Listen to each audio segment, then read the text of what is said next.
Hello, good morning everybody. This morning's talk is going to cover analyzing intrusions and intruders. It's kind of a deeper look at network and incident response, intrusion analysis. Okay, so this presentation is significantly changed from the one on your CD, but I've already provided this to DefCon last night, so it'll be on the website after my talk sometime today, hopefully. Who am I? I'm Sean Bodmer. I'm a computer science, criminal science researcher. I spent a lot of time researching honey nets over the last 6 years. I'm not an expert behavioral profiler, nor do I work for the Department of Justice or have any background with them specifically. Intrusion analyst by trade. Spent the first few years in doing penetration testing, exploit analysis, signature generation for IDSs, IPSs, and the last 6 years specifically dealing with incident response, intrusion analysis, and honey nets. And I'm also building a thesis on attacker and threat profiling. Why am I here? I'd like to convey some concepts and methods that you all can hopefully walk away with and better protect your networks and better understand threats that are actively coming against your network. So basically, this whole talk is going to cover silence of the lamb meets silence of the ram, in a sense.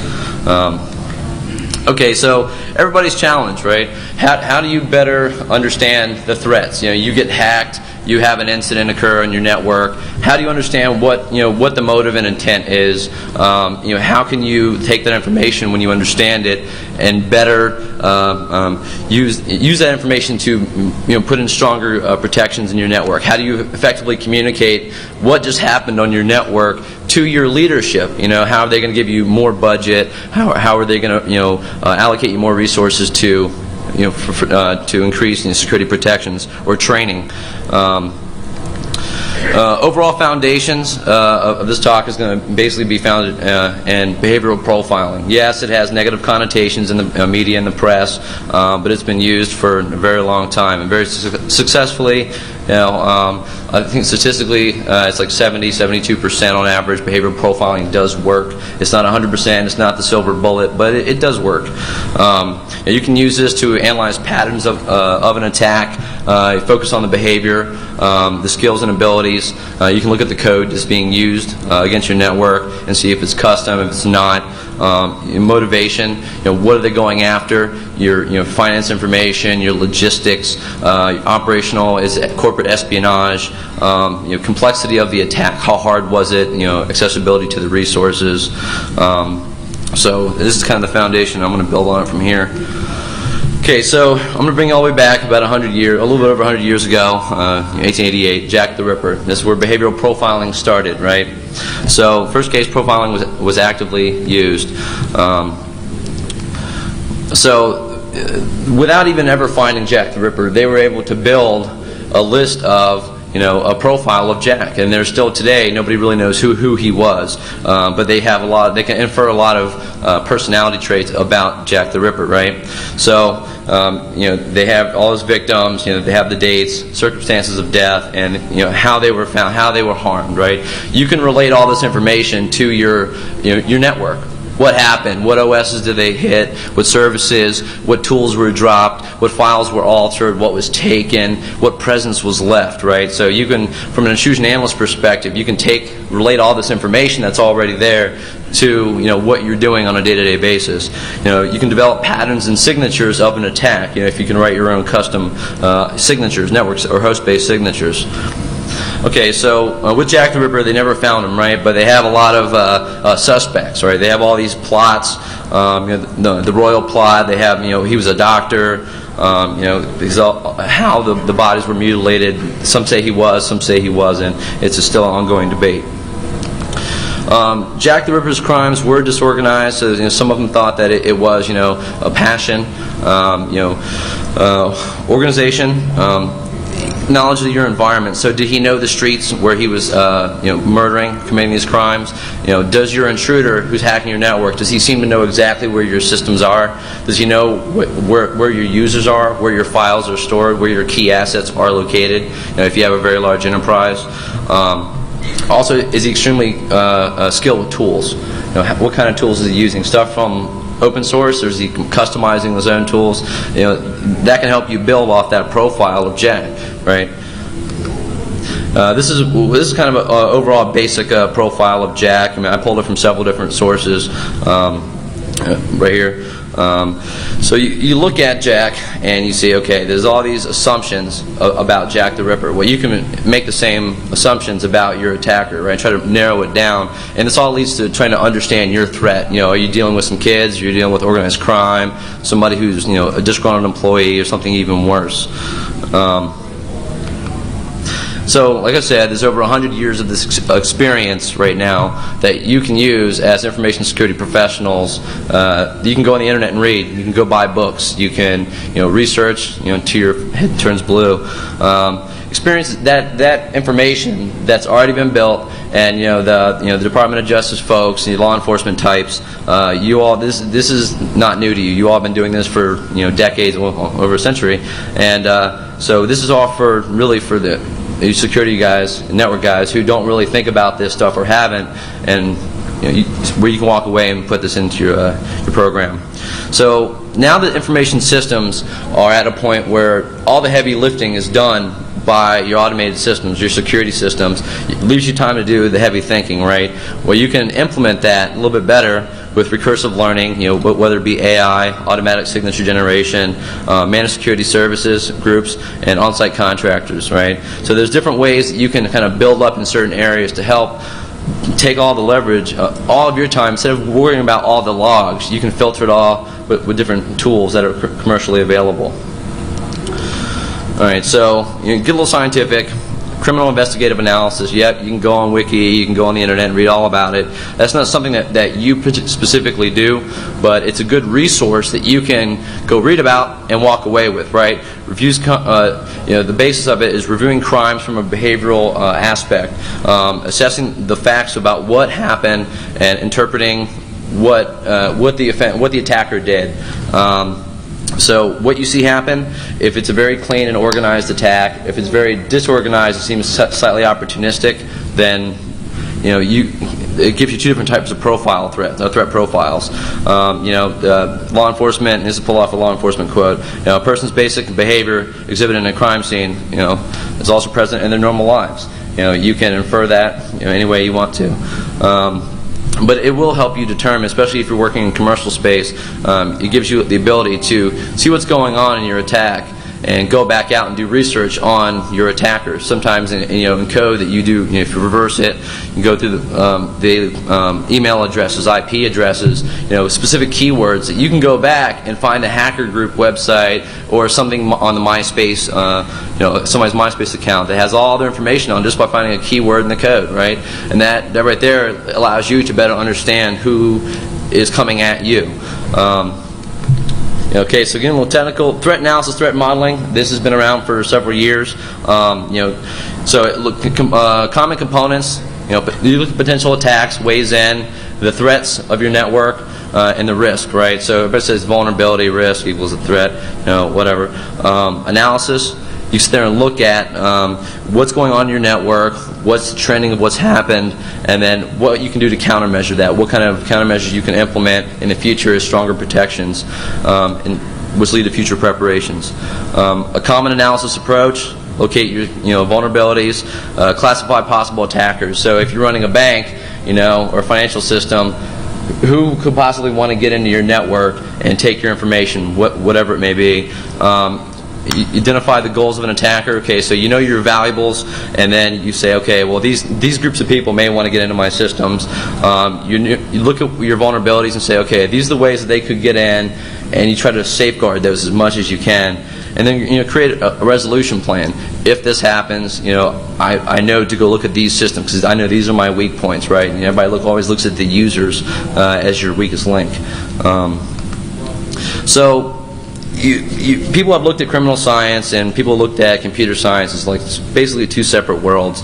And right now, I see a lot of IT information security personnel that I work with and I work for and consult to. They do a lot of post-mortem analysis, right? Something happened and they respond to that. They're not actively looking right now and keeping on track and understanding what's going on. They wait for something to happen. They pull the hard drive. They review it. They go through their logs, but it's already happened. So there's no way to how do you respond to that? Your data's already gone. You're already toast.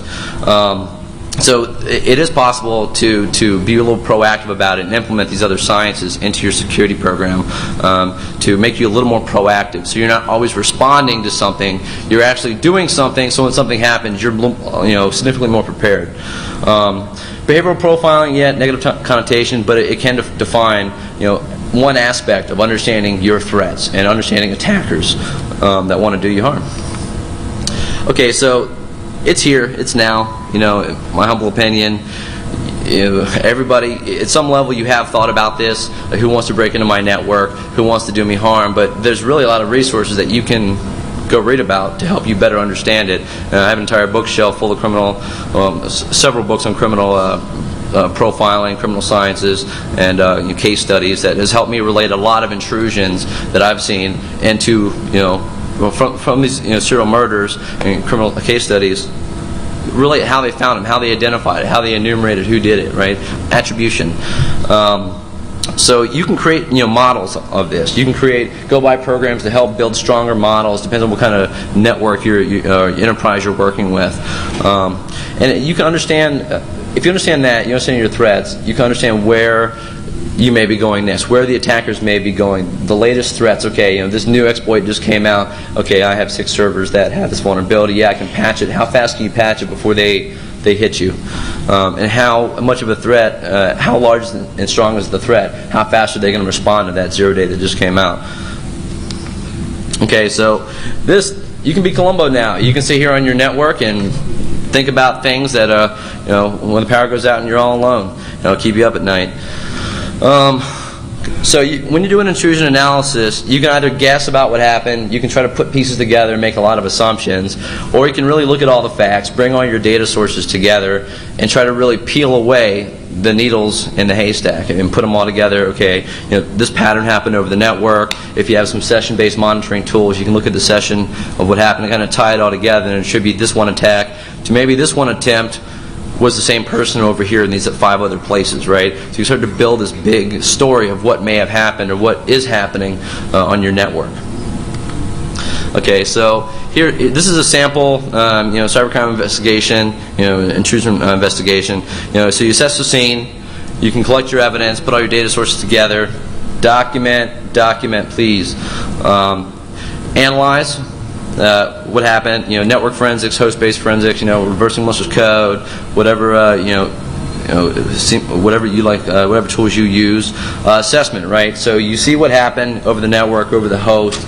You put it all together, and then you basically try to build a profile, a threat profile, an attacker profile of the intruder or the group that just came at your network. And then you try to generate an intrusion report that has all this combined information in it and give it to your senior leadership to let them know how big of a threat just came at their network. Whether it was some kid just using some tool he downloaded, or this is something serious, or I need more tools. I need we need to call the police, get a lawyer, get whoever involved to better support what just happened, especially if you're a large financial institution. Okay, here's a sample investigative life cycle. I'm just going to run through really quick. All right. So you have your incident, awareness consultation, right when the incident occurs, preliminary analysis, image acquisition, recovery. You do analysis on it, preliminary and final report, and either you're going to go to prosecutable or non-prosecutable. Even if you go prosecutable, you still have the bottom, containment and prevention for the future. They still kind of go hand in hand.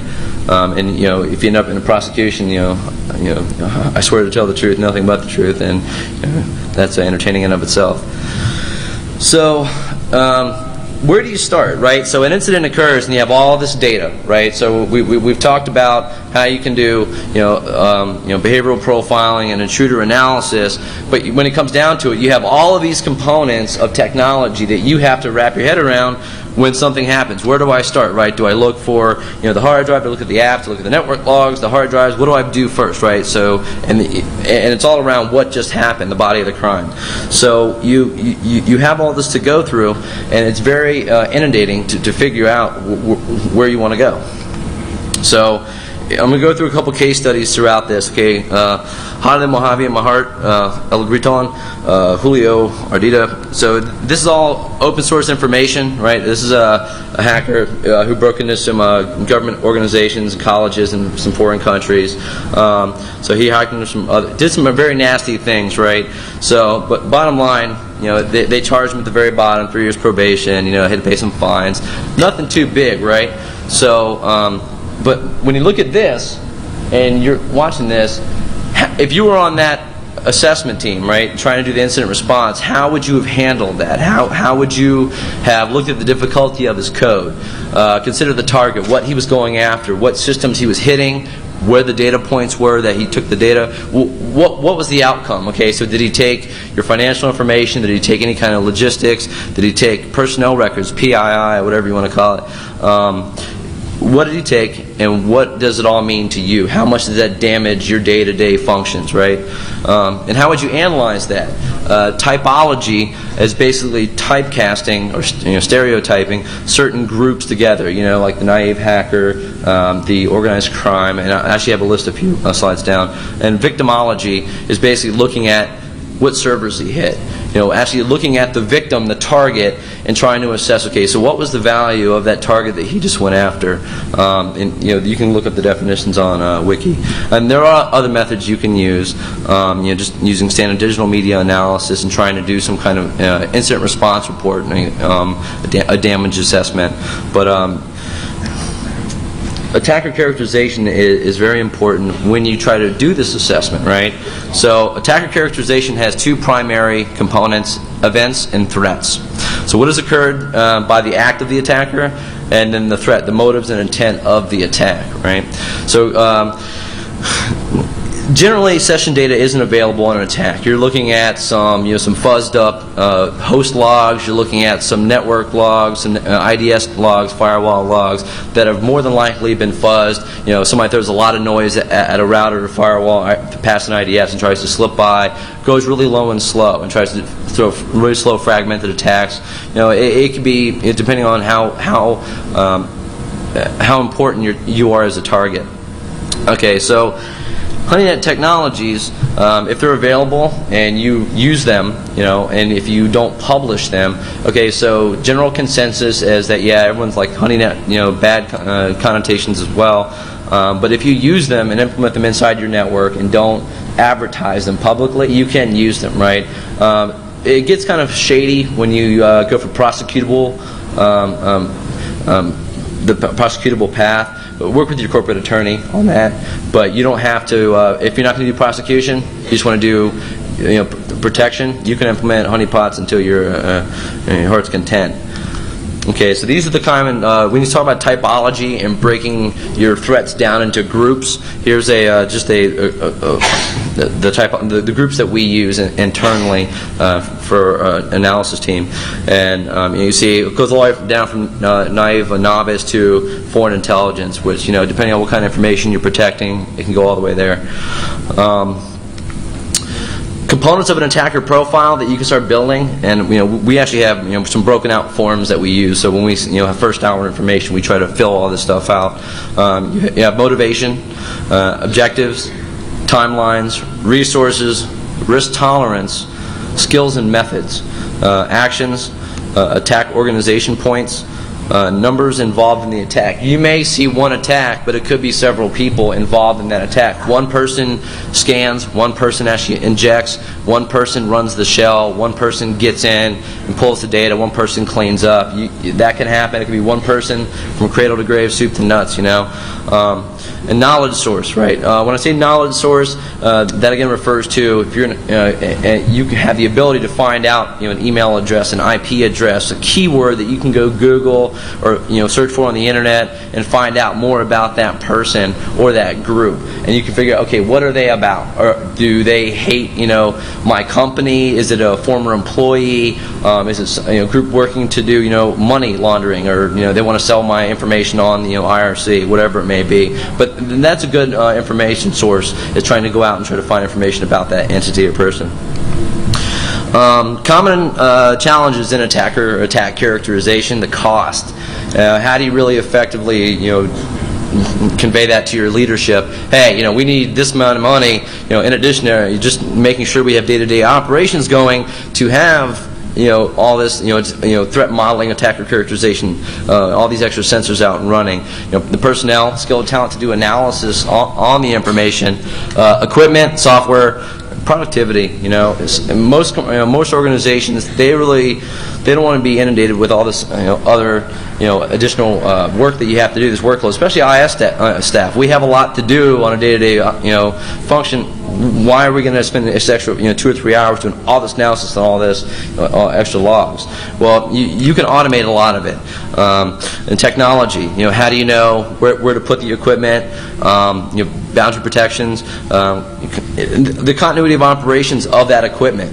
You have, depending on what kind of guidelines you're operating under, Sarbanes-Oxley, HIPAA, do you have to store that data? Do you have to have extra backups of that? And what happens if that data dies and you have, disaster recovery? Is your leadership going to let you have a whole other hot site or cold site for that? And legal. Most lawyers get really tense and pucker up when you talk about setting up any kind of extra attacker characterization or kind of profiling systems. Depends on how you word it.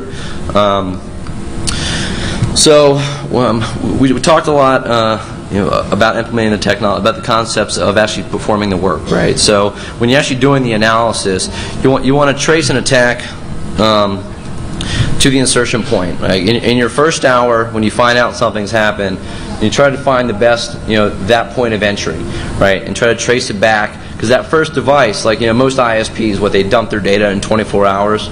So you have 48 hours to find out where that attack came from before all your data is gone. But that data, even though the source IP doesn't mean too much, it still helps you understand what might be happening, and how, what, who, when, why, and where. It's a big piece of the pie.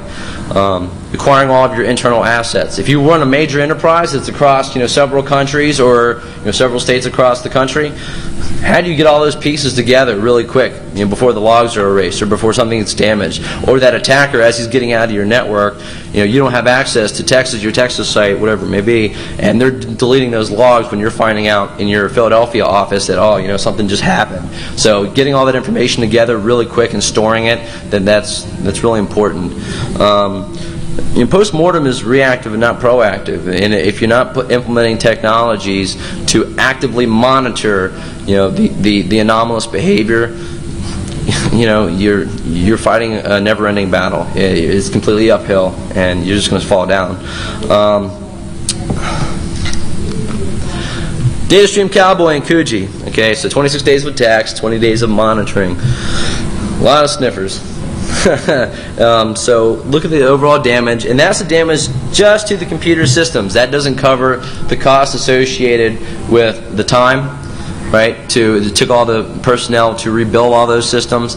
The information lost, as with case study B, right? There's a undefined monetary number with all that hasn't been ever totaled. If you looked at that and you were trying to define, how bad is this threat? So think you're all on the receiving end of this, and you find out there's all these sniffers loaded on your network. There's all this data going out of your network. Okay, the tools that are running on your network, how good is the code? Is it very custom? Again, is it open source? Common tools? Who would you consider the target? How would you consider it, right? Would you look at what just happened to you and try to figure out, okay, so what does this all mean? Are they taking, if I'm building like an airplane, are they taking, different pieces of it from different sites to all take it back and build a nice plane for themselves because they're starting up their own airline? Could you look at the typology and victimology, put them together, and assess the situation? Could you look at, okay, so I think that this information is highly valuable and it could end up on the black market or in another country, or specifically the black market, and look at your target, your victim. What does this all mean to me? What services do they take? Again, what applications, what files, what information. So. Giving you a kind of a light run through of when you see an intrusion, how would you kind of look at it, right? So you have this information, and of your attacker. And this is how what I actually use to build profiles of after an intrusion. This is what I do on a day-to-day basis. Gender content analysis. Can you see inside the code? Can you look on the internet and see what if this is male, female? Can you do research on that? I said on the internet. Age, older, younger, middle-aged. Command use, keystroke use. If they're using some really old commands, Windows, Unix, you can infer that they're older, younger. There's things like that you can use. Sometimes people can be aware that you're doing that and throw you off with some. It could be a young person using older commands. They can do things like that. Typology, methodology, content analysis, looking at the PCAP of the attack, what actually happened in the flows, race, ethnicity. Can you tell if they're from a foreign country? Can you tell if they're local? What region of the country they're from? What part of the world they're from? You can do that. When I talk about command use and keystroke use, and that's relating to honey nets and honey pots. So you can also do level of intelligence and schooling. How well educated are they? Is your attacker? And that can also mean you can infer from the level of intelligence and schooling what kind of threat you're up against, right? Who wants to do you harm? Whether this person is highly funded and well educated. You really don't find highly educated people doing, masters, PhDs, I'm referring to, doing a lot of major hacking. You find some people doing it, but as far as doing cross-organizational intrusions, unless they're highly funded, PhDs and masters are normally at work.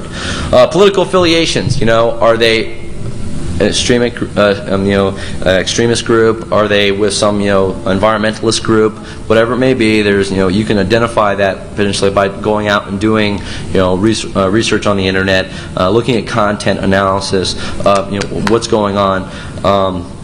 And external data sources, if you find out that somebody else has been attacked by the same entity, by the same group, you can kind of put your heads together and go, okay, well, we think because our two organizations have these functions that it could be this kind of group coming after both of us.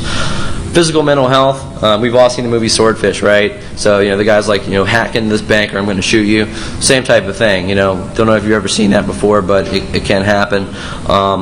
And you can also see, are they narcissistic? Do they have any kind of manic depressive, bipolar disorders? What are their patterns of attack? So you want to construct your assessment. You do your triage of the initial incident, your case overview, and your victimology, and you look at the attack. History, hotspots, nature of the information targeted. Again, victim system functionality, vulnerability exploits. Is there any disclosure history on the internet about that attack or that attacker disclosing the attacks?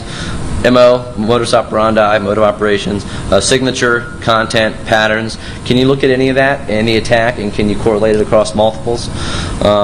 Utilization of the access. So how often when they got into your network did they use it? Did they get in for a few minutes and just back away? Did they get in and were they so comfortable on your network that they found other user accounts, logged into other users, overnight for hours and hours and hours, logged into multiple locations, and just took all kinds of data and wove it out of your network? Well, how do you look at that, right? How well? And then data transfer technique. Did they just FTP it out? Did they SCP it out? Did they use some kind of encrypted channel out? And that can help you infer the skill level and the motive and intent of your attacker. Logging alteration, deletion techniques. Did they modify the host at all? Did they care to cover their tracks, or did they not? How brazen were they? That you can sort of build this information about your attacker, right? It's a little profile. So you analyze session behaviors. Did I copy this one? No, I think I did. Okay, so if there's session data available, you can look at the knowledge of that attacker of your environment. System locations, right? System functionalities. If it knew exactly where that server was on that VLAN, it knew that that was the mail server. It knew that this was the backup file server. If you have a major enterprise and dozens, and you have your own proprietary naming convention, right? how well were they in your network and or that entity before they got in your system? Did they know exactly where to go, or did they have to putz around for a little while and do some net views or whatever to get in the system? Did they know exactly what folders and files without doing any greps or directory searches, right?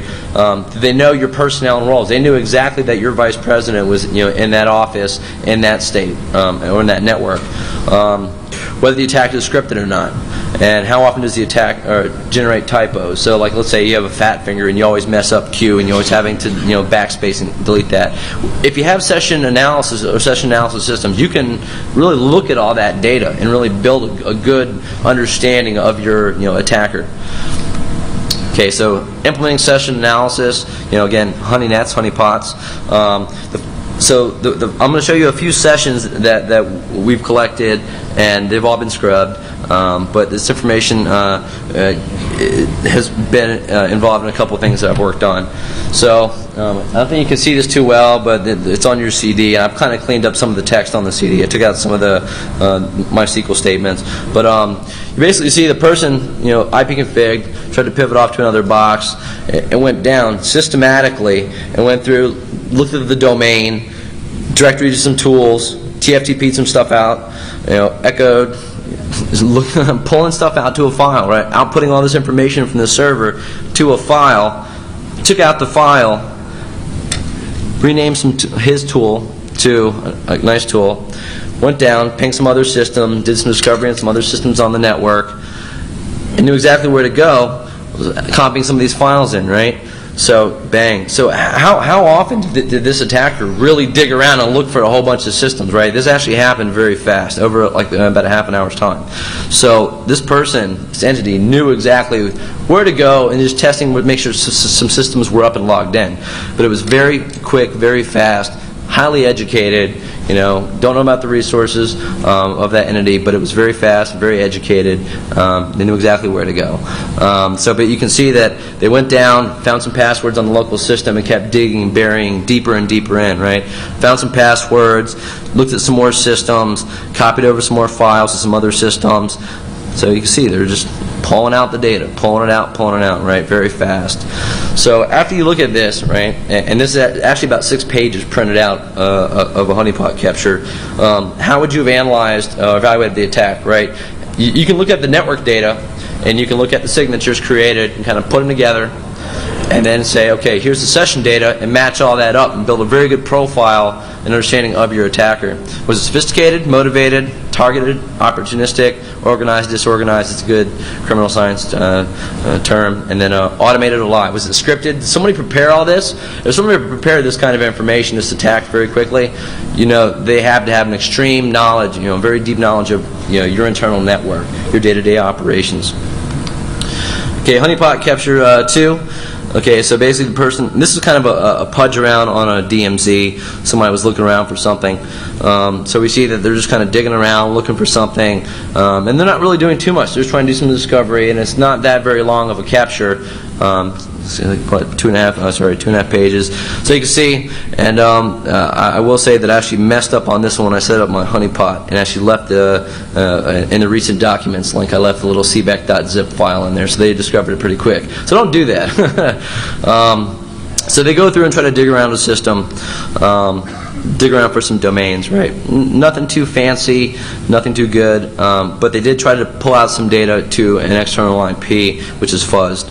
And you can see that they tried to make a lot of noise on the network, try to fill up the IDS logs. So, not too sophisticated. Somebody's poking around for an empty box to pivot off of. Like I said, not too sophisticated, motivated, and they never came back after that. It wasn't very, it looked like opportunistic, not really targeted, because that IP or that presence really hadn't scanned like that or hit that service on that honeypot before.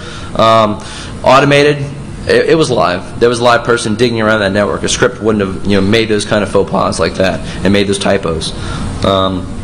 So session capture 3, this is actually much shorter, but you can look at it. Somebody's just digging around, looking at a domain they just tried to get into, and this was a web server domain, and hit a server, tried to look for some documents, recent documents on the system, tried to do some other some good queries, and made a lot of noise on the network.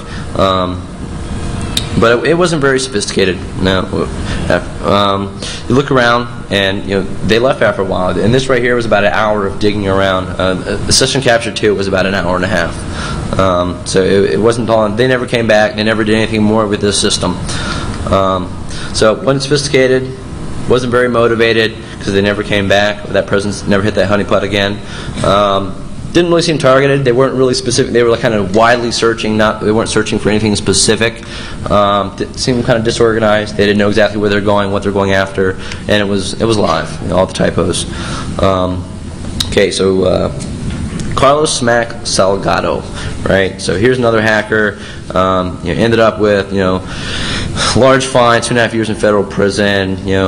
They have about $200,000 in sale of credit cards, right? So if you're an online, financial company, you have threats like this every day. You go on the internet and IRC Underground and find all kinds of credit cards you can buy every day for $1, $10. So if you had been a part of this on the financial side, trying to figure out what was going on in your network, how would you consider the difficulty of what he was doing, right? All this information, was it easily accessible? Maybe a few security controls in place. Would you consider the target? What was he targeting? Okay, credit card information. Very easy. Okay, so this is financially based. Is it financially motivated? You consider the outcome. Well, he walked away with all my credit card information, so you can deduce it's probably going to end up on the underground internet. So you can probably get on another box and try to get off on the open internet and try to find your credit cards or any of those numbers out there fishing around. Typology, what type would you have mixed them in of all those common attacker types that I threw out there? Victimology, when you're just doing the assessment on that financial data that was out, you can look at that and, okay, it was e-processing server, all my credit card data was stolen, what app did he get through? You can put all that information together for your official report. I can't go over all the theory. I mentioned some tools. In your toolkit, in my toolkit, we use network IDSs, host-based IDSs, firewalls, antivirus, router logs, honeypots and honeynets, host-based analysis, and system event logs. You'd be surprised how many attackers actually forget to delete certain web logs, certain event logs when they're trying to cover their tracks. In order to catch someone crafty, you need to be crafty, right? So honeypots and honeynets. How many attackers really expect you to deploy a few honeypots inside your network or outside your network? Not many, right? I know in the past few years it's gotten more and more prominent and interesting technologies. More people are starting to look for them, but not as many as they used to. And they still don't look for them. I rarely ever see anybody in any honeypot that I've helped set up look over their shoulder and try to dig for a honeypot, except for that one time because I was stupid enough to leave it in the recent documents folder. So security of resource lies in your ability to be able to use it, right? So you want to make your honeypot look as close to your current environment as possible. Same, host name, naming convention, usernames. Take some fake data or some used data from your network and dump it on that box, right? So when they're doing that directory, grep search, they can find the docs and spreadsheets and PowerPoints and any kind of recent temporary internet files. Make it look like a little realistic, and that's a huge thing. If attacker gets on your honeypot and sees nothing within the first 5 minutes, they're just going to bounce off and go, "There's something not right here," because every box on the network has a whole bunch of data in it. So you really have to make it do something. So honeypots, advantages. You can collect a small amount of data for only what hits it, but everything that comes to it you can infer is completely malicious or suspicious, right? So reduces your false positive rates and helps you correlate. Looking through all the haystack, all you see is needles in a honey net, right? A honey pot. That's all you see. So you can go, okay, I'm seeing this here, and look across your entire enterprise really quick and go, where else am I seeing this?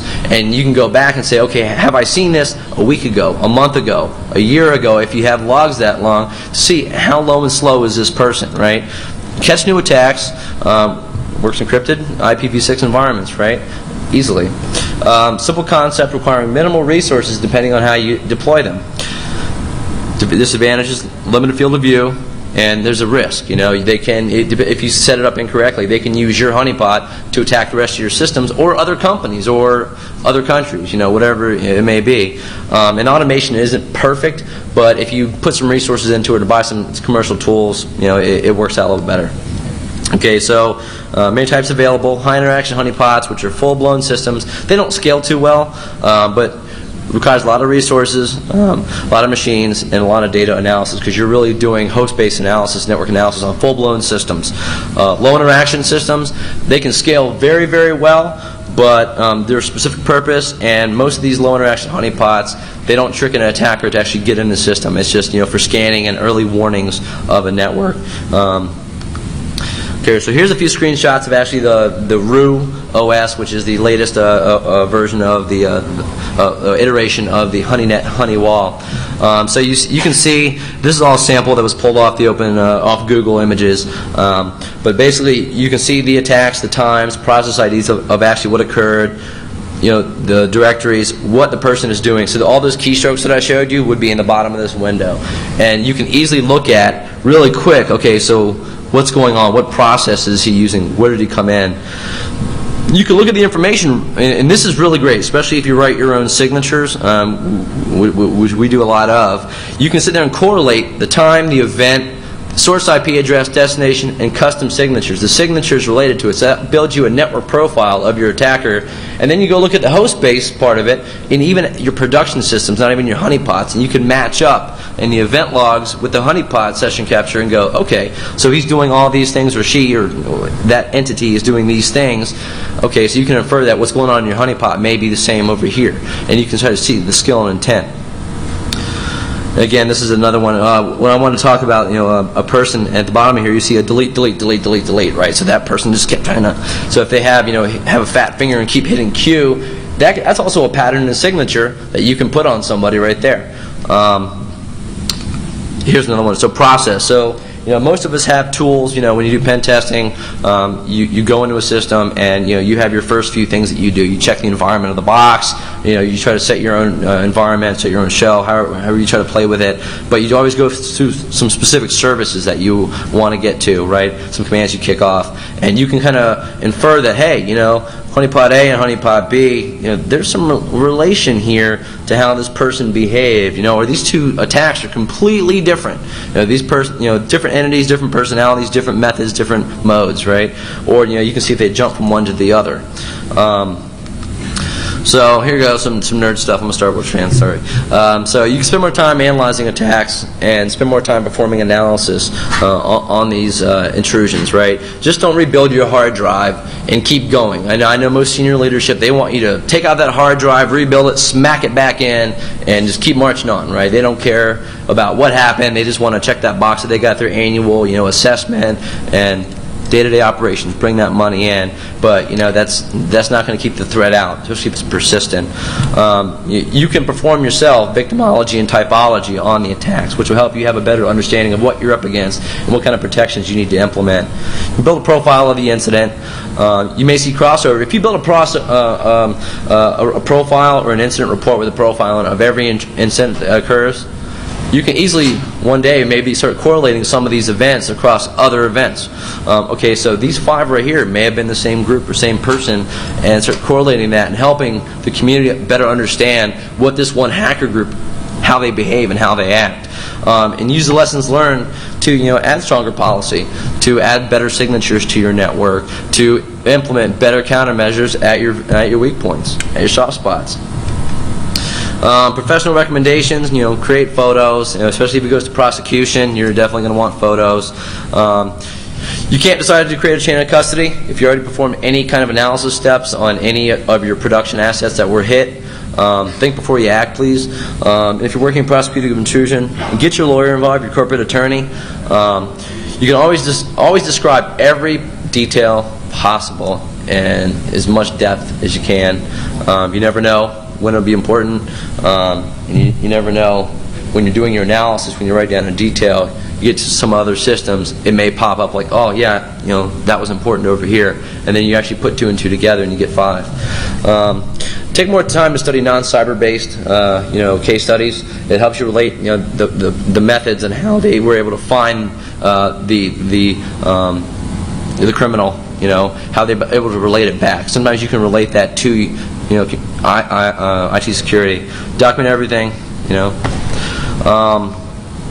In short, attempt to better understand your threats on your network. What may actually be of value to anyone that wants to do you harm. Define your assets and valuables. You can do a whole risk management, risk assessment of your network.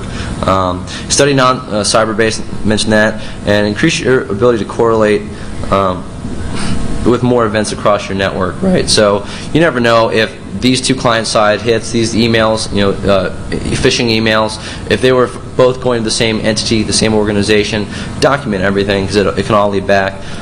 When you study more non-cyber-based case studies, cybercrime, cyber criminals, there's a ton of them on the internet that are published now because there's enough of us that have been caught. Serial murders, habitual offenders, there's all kinds of data sources on the internet that you can learn, you can research and find out some usual habitual methods that these guys fall prey to. And they help provide understanding of the resources they may use. When you start looking at an attacker, start looking at the tools that they may be using against you, you can start better understanding how they're getting in, what they're doing, and that helps you understand what you need to do to keep them out and what you need to buy. Keep up to date on the latest security trends, of course. You're here. Maintain an active record of your environment. Be aware of your network behavior. Know your network, people. I'm not saying that none of you do, but I have consulted to groups who have no idea where this system is, the host name. Oh, I don't know. I think it's on the 5th floor, and it's not even in that city. People who don't know, when there's a daily cron job that transfers a rsync to another database in another site. I didn't know that happened. They thought that was something going on. Just please know your network. That'll help you reduce a lot of problems. I added this last night, well, some of it, so I wanted to be able to give you all some information to walk away with and do some reading. I mean, this is just some of the books that I have.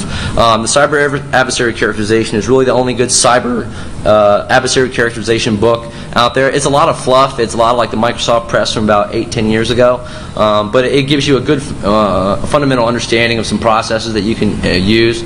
But and then the criminal sciences books, and always talk to lawyers. Talk to law enforcement types. If you're in that type of world, you can reach over and knock on their door, or give them a call and say, "Hey, I want to learn more about this type of criminal science, this kind of study. Where should I go to learn?" And they can recommend you go to some certain places. Honeynet.org, CrimeLibrary.com. Very, very good resource for criminal sciences, behavioral profiling, offender profiling. Very good resource. Wikipedia, of course, and it has several dozen links on each page. Dartmouth University, they have a lot of good stuff too. Here we go. And I'll close this off with some famous dead guy quotes. You can't go anywhere without those these days, right?